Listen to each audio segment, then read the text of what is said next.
பிரியமானவர்களே, இயேசு கிறிஸ்துவின் நாமத்தில் உங்களை நான் வாழ்த்துகிறேன். எப்படி இருக்கீங்க? நல்லா இருக்கீங்களா? சந்தோஷமா இருக்கீங்களா?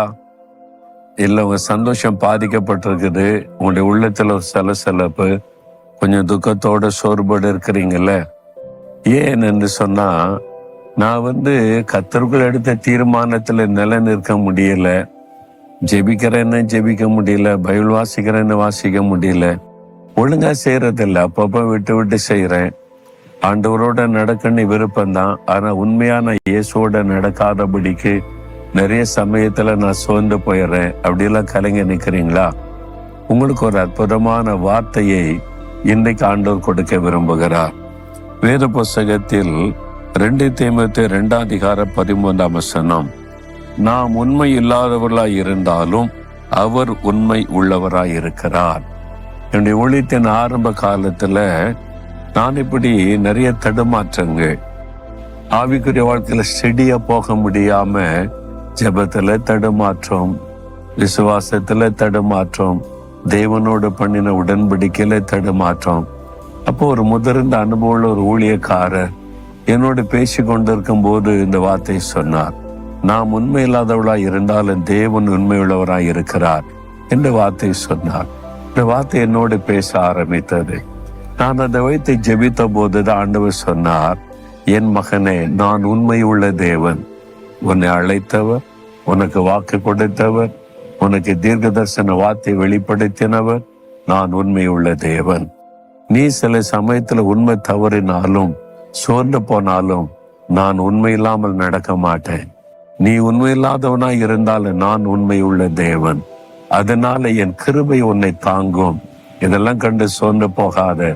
ஆரம்ப காலம் இப்படிதான் இருக்கும். நீ எழும்பு, பலன்கொள், தைரியப்படுத்தி கொள். நீ இந்த வசனத்தை கொண்டு தேவன் என்னை உற்சாகப்படுத்தினார்.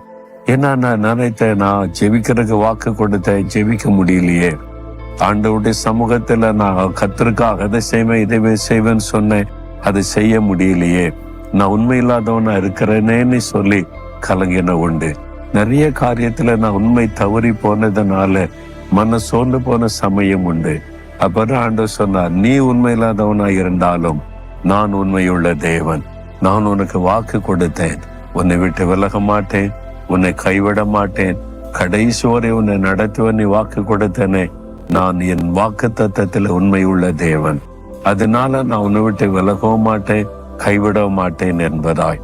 எனக்கு அன்பான தேவனுடைய பிள்ளைகளே, ஏதோ ஒரு காரியத்துல என்னால முடியலையேன்னு சொல்லி சோர்ந்து போயிருக்கிறீங்க.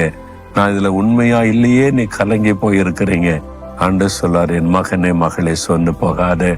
ஒருவேளை நீ இதுல உண்மையா நடக்க நீ முயற்சி பண்ணின, உன்னால முடியல. ஆனா நான் உண்மையுள்ள தேவன். உனக்கு வாக்கு கொடுத்தபடி நான் கூட தான் இருப்பேன். உன்னை விட்டு விலக மாட்டேன், உன்னை கைவிட மாட்டேன், உன்னை வெட்கப்பட விட மாட்டேன். ஏனென்றால் நான் உண்மையுள்ள தேவன். என் ஆண்டவர் உங்களை பார்த்து சொல்லுகிறார். நான் இத்தனை வருஷம் என் ஊழிய பாதையில நான் நிலைநிற்பதற்கு ஒரே ஒரு காரணம், என்னை அழைத்த தேவன் உண்மை உள்ளவர். நான் எத்தனையோ காரியங்களில உண்மையற்று போனாலும் அவர் உண்மை உள்ள தேவனா என்னை கரம் பிடித்து நடத்தி கொண்டிருக்கிறார். ஆண்டோடைய கரத்தை பிடித்து கொண்டு சொல்லுங்க, ஆண்டவரே, நான் பலவீனமுள்ள மனுஷன், பலவீனமுள்ள மனுஷி. நான் சில காரியத்தில் உண்மை தவறி விடுகிறேன், ஆனால் நீர் உண்மையுள்ள தேவன், என்னை நடத்துன்னு சொல்லி பாருங்க, அழகாய் நடத்துவார். தேவனே, நாங்கள் குறைவுள்ள மனிதர்கள், பலவீனமுள்ள மனிதர்கள். ஆண்டவரே, சில காரியத்துல உண்மை தவறி நடந்து விடுகிறோம். அது எங்களை சோர்ந்து போக பண்ணுகிறது, கலங்க பண்ணுகிறது. நீரோ உண்மை உள்ள ஒரு தேவன்.